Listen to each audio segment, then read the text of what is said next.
अब एंटर का button press कर देता हूँ। अब आपको मैं दिखा देता हूँ एक तस्वीर बंद करके। ये देखिए किस तरीके से हमारी एनिमेशन दिखाई दे रही है। अस्सलाम वालेकुम। एक बार फिर से आपको Saif Ali tech official YouTube channel में खुशामदीद। तो आज मैं इस वीडियो में मैं आपको बताऊंगा कि 3D पिक्स या 3D वीडियोस की एनिमेशन कैसे क्रिएट की जाती है। मतलब आपको कोई भी पिक मिल जाती है, उसके ऊपर बाइसेप की एक्सरसाइज है, एक बाजू नीचे है तो दूसरी पिक में बाजू ऊपर है, ठीक है। तो उनको सेम एग्जैक्ट एक ही जगह पर यूज करके उनकी एक्सरसाइज कैसे क्रिएट की जा सकती है, यानी उनकी एनिमेशन कैसे बनाई जाती है, वो मैं आज आपको इस वीडियो में बताऊंगा। अगर आपने पिछली वीडियो नहीं देखी तो डिस्क्रिप्शन में मैंने लिंक दे दिया है। लेक्चर नंबर 2 में मैंने आपको बताया था कि आपने 3D पिक्स या वीडियोस कहाँ से निकालनी है। आज उनका मैं इस्तेमाल बताऊंगा कि उनको वीडियो एडिटर में आप कैसे यूज कर सकते हैं, उनको एनिमेशन में कैसे क्रिएट कर सकते हैं। तो बिना देरी किए शुरू करते हैं वीडियो। तो पिछली वीडियो में मैं आपको बता चुका हूं कि इंस्टाग्राम के जरिए आपने कोई भी बॉडी बिल्डिंग वर्कआउट से उसकी क्लिप्स कैसे डाउनलोड करनी है। तो अब आते हैं 3D की तरफ। ये देखें, ये जैसे पिछली वेबसाइट्स में मैं आपको बता चुका हूँ, इस एक वेबसाइट में ऊपर वाटर मार्क है, ये भी मैं वाटर मार्क किसी भी तस्वीर के ऊपर से कैसे मिटाया जाता है वो भी मैं आपको बता चुका हूँ। अच्छा, अब जिम वीएल की तरफ चलते हैं। इसकी तस्वीर ना थोड़ी छोटे साइज इसमें, तो उसका साइज कैसे बड़ा करेंगे, वाटर मार्क मिटाने का तरीका मैं आपको पिछली वीडियो में बता चुका हूँ। मिसाल के तौर पर अब ये एक्सरसाइज जो है इसके 3D मैंने इस्तेमाल करने हैं, ठीक है। ये एक कार्डियो एक्सरसाइज है। अब इस एक्सरसाइज को मैं वीडियो एडिटर में यूज करना चाहता हूँ, ठीक है। तो सबसे पहले आप इस तस्वीर को बड़ा कर लेंगे और यहाँ से 3 डॉट में जाकर इसे हम जूम कर लेंगे। 500% पर मैंने इसे जूम कर लिया। अब आप यहाँ पर सर्च करेंगे स्नाइपिंग टूल, तो स्नाइपिंग टूल आपके सामने आ जाएगा।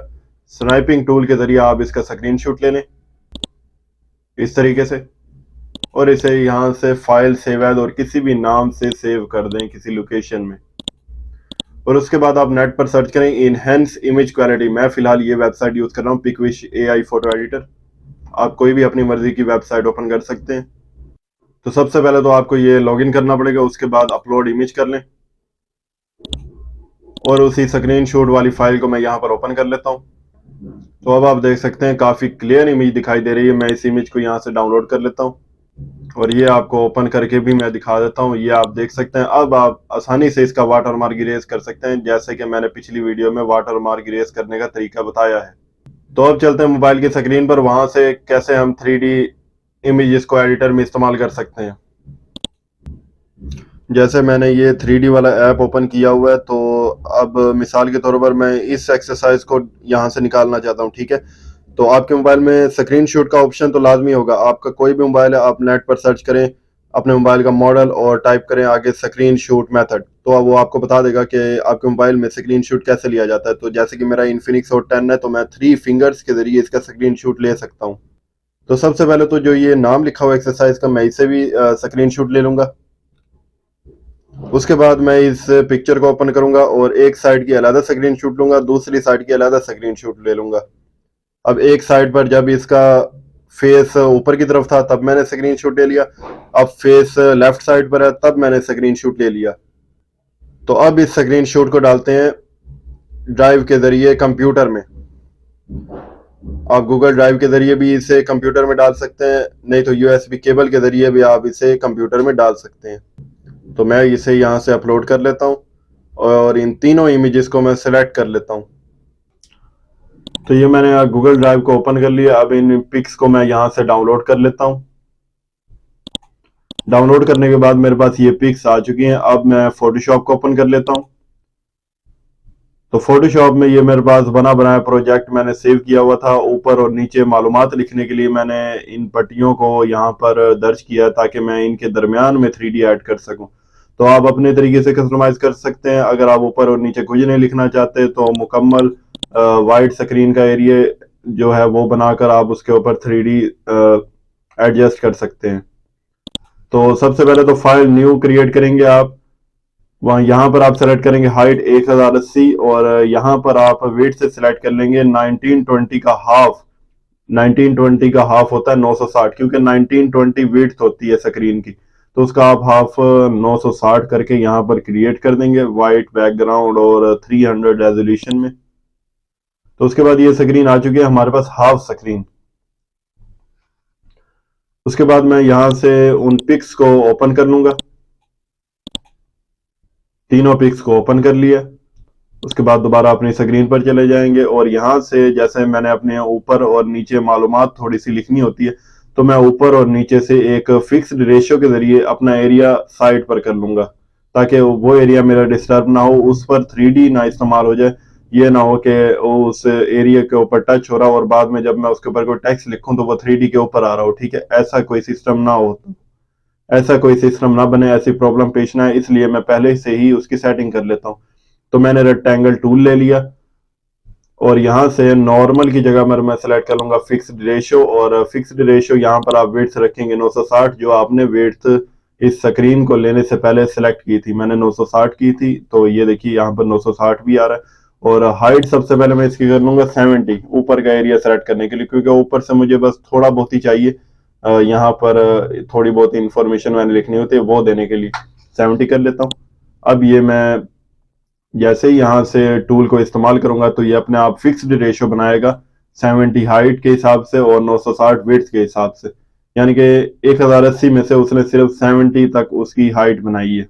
उसके बाद मैं शिफ्ट के जरिए नीचे वाले एरिया पर सिलेक्शन बनाऊंगा, लेकिन उससे पहले मैं हाइट कर लूंगा 100, क्योंकि नीचे से हाइट मुझे थोड़ी ऊपर तक चाहिए इसके मुकाबले में, तो मैं 100 कर लेता हूँ। अब शिफ्ट का बटन प्रेस करके यहाँ से सिलेक्शन लेता हूँ ऊपर की तरफ। अब इन दोनों सिलेक्शंस को मैं एक न्यू लेयर पर क्रिएट कर देता हूँ। न्यू लेयर मैंने ले ली, ठीक है। इस पर अब मेरी ये दोनों सिलेक्शंस आ चुकी हैं। पहले क्योंकि मैं बैकग्राउंड पर वर्क कर रहा था तो वो बेहतर नहीं था, तो अब न्यू लेयर पर मैंने सेलेक्ट कर लिया है। उसके बाद यहाँ से कलर मैं कोई भी सिलेक्ट कर लूंगा, रेड कर लूंगा या ब्लैक कर लूंगा, ठीक है। उसके बाद ऑल्ट बैक स्पेस दबा दूंगा इस न्यू लेयर पर क्लिक करके, ठीक है। तो ये देखिए हमारे पास ये बैकग्राउंड कलर फिल हो चुका है। अब कंट्रोल डी से मैं सिलेक्शन खत्म कर देता हूँ। अब इसके दरमियान में इन पट्टियों को टच नहीं होने दूंगा और इनके दरमियान में मैं 3D को बनाकर सेव करूंगा। तो अब अपनी पहली इमेज में चले जाते हैं। मूव टूल के जरिए मैं इस इमेज को उठाकर यहाँ से ऊपर और यहाँ से दोबारा नीचे लेकर आ जाता हूँ माउस, और यहाँ पर प्लस का आइकन दिखाई दे रहा है, तो यहाँ पर मैं छोड़ देता हूँ माउस को। तो ये देखिए हमारी तस्वीर यहाँ पर आ चुकी है। अब मैं इसे थोड़ा सा नीचे कर देता हूँ, ये कोना यहाँ पर लेकर आता हूँ, क्योंकि दोनों इमेजेस को यहाँ से मैं बराबर करूंगा। अब मैं दूसरी इमेज पर ऐसे ही मूव टूल के जरिए इसे क्लिक करके रखता हूँ और यहाँ पर जाकर मैं इसे छोड़ देता हूँ, और ये इमेज भी मेरी यहाँ पर आ चुकी है। इसे नीचे करके अब इन दोनों के कोनों को आपस में मिला देता हूँ। तो अब इन दोनों को कंट्रोल से मैं सिलेक्ट करूंगा और इनको मैं ऊपर लेकर जाऊंगा। अब ये दो पट्टियां आ रही नीचे, तो हमें पता कैसे लगेगा कि हमने यहीं तक 3D को लेकर आना है, इससे ऊपर नहीं जाने देना। तो इस पट्टियों को आप ऊपर कर लें ताकि ये लेयर ऊपर दिखाई देनी चाहिए। अब इन दोनों को मैं कंट्रोल के जरिए सिलेक्ट कर लेता हूँ, कंट्रोल टी दबा देता हूँ, ट्रांसफॉर्म, और यहाँ से मैं इनका साइज जो है वो बड़ा कर लेता हूँ, इस तरीके से एडजस्ट कर लेता हूँ दरमियान में। तो ये देखिए अब थोड़ा सा यहाँ पर कर लेता हूं मैं। अब एंटर का बटन प्रेस कर देता हूं। अब आपको मैं दिखा देता हूं एक तस्वीर बंद करके। ये देखिए किस तरीके से हमारी एनिमेशन दिखाई दे रही है। तो थोड़ा सा मैं और ऊपर कर देता हूं।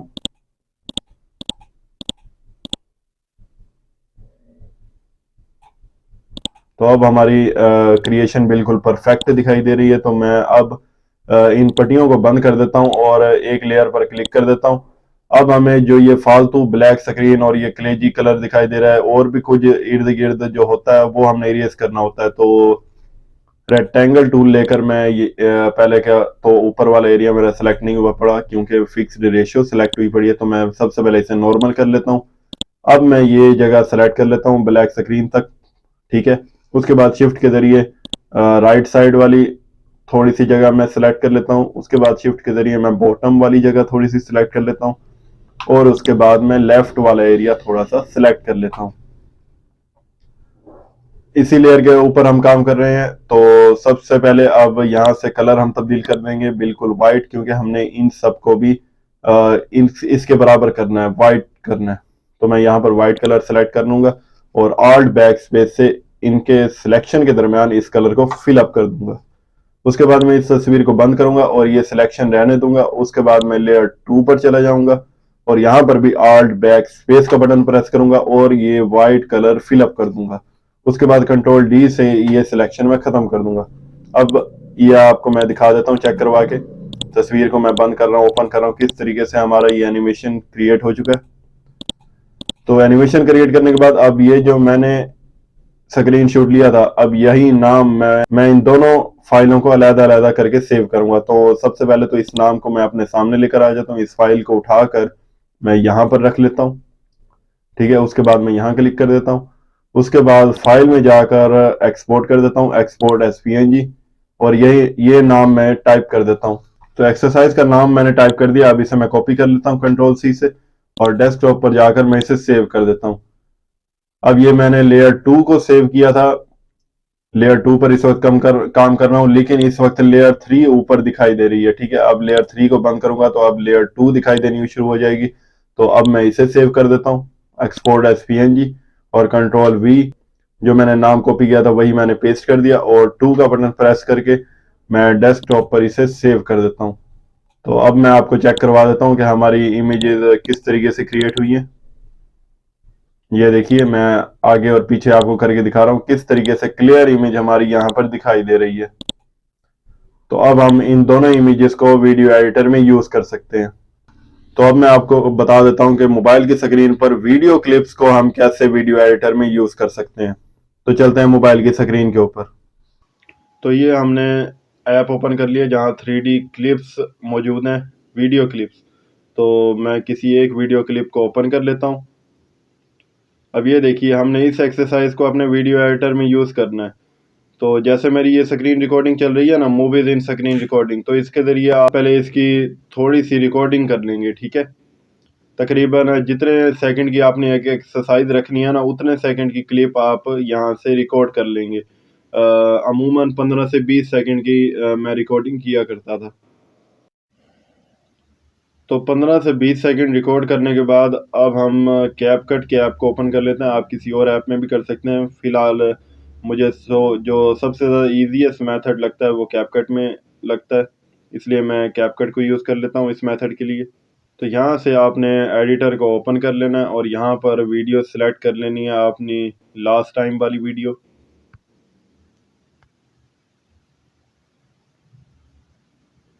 ठीक है, उसके बाद आपने रेशियो सेलेक्ट करनी है 1:1। ठीक है, 1:1 सेलेक्ट करने के बाद स्क्रीन को मैं जूम इन करूँगा। स्क्रीन में जहाँ से एक्सरसाइज शुरू होती है उस जगह पर मैं पहले इसे लेकर आऊँगा। तो यहाँ से मेरी एक्सरसाइज शुरू हो रही है। इसका पिछला एरिया मैं स्प्लिट करके पिछला एरिया डिलीट कर देता हूँ, और इसके बाद इसे मैं जूम इन करूँगा। अपने 2 फिंगर से मैं स्क्रीन को आउट कर रहा हूँ, स्क्रीन को मूव कर रहा हूँ बैक की तरफ। ठीक है, ये आप देख सकते हैं कि इतना एक जूम कर लूँगा कि मेरा सिर्फ दरमियान में 3D नज़र आना चाहिए, और इर्द गिर्द का जो ब्लैक एरिया है वो छिप जाए, वो नज़र ना आए। ठीक है, तो ये करने के बाद अब आप देख सकते हैं कि आपकी वीडियो किस तरीके से प्ले हो रही है, और आखिर का एरिया भी आप थोड़ा सा काट देंगे, और एंडिंग स्क्रीन भी मैं इसे डिलीट कर दूंगा। अब ये देखिए, शोल्डर लैटरल रेज मेरे पास ये एक्सरसाइज बड़े बेहतरीन तरीके से प्ले हो रही है। अब ये थोड़ी सी धुंधली दिखाई दे रही है, तो इस पर क्लिक करके मैं इसके फ़िल्टर वगैरह और इट्स की एडजस्टमेंट कर लूँगा। थोड़ा सा आप इसे कंट्रास्ट कर देंगे, और एक्सपोज़र भी थोड़ा सा मैं कर दूँगा, और शार्पनेस भी इसकी थोड़ी सी लेकर आऊँगा ताकि ये थोड़ी सी क्लियर दिखनी शुरू हो जाए। अब यहाँ पर मैं इसे 2K और 4K में एक्सपोर्ट कर देता हूँ। तो ये हमारा एक्सपोर्ट कंप्लीट हो चुका है। अब आप देख सकते हैं कि हमारे पास ये वीडियो क्लिप आ चुका है। इस वीडियो क्लिप को हम किसी भी एडिटर में उठाकर इस्तेमाल कर सकते हैं। तो ये था फ़ोटो और वीडियो का 3D बनाने का तरीका। तो इंशाल्लाह मिलते हैं अगली वीडियो में। दुआओं में याद रखिएगा। अल्लाह हाफ़िज़।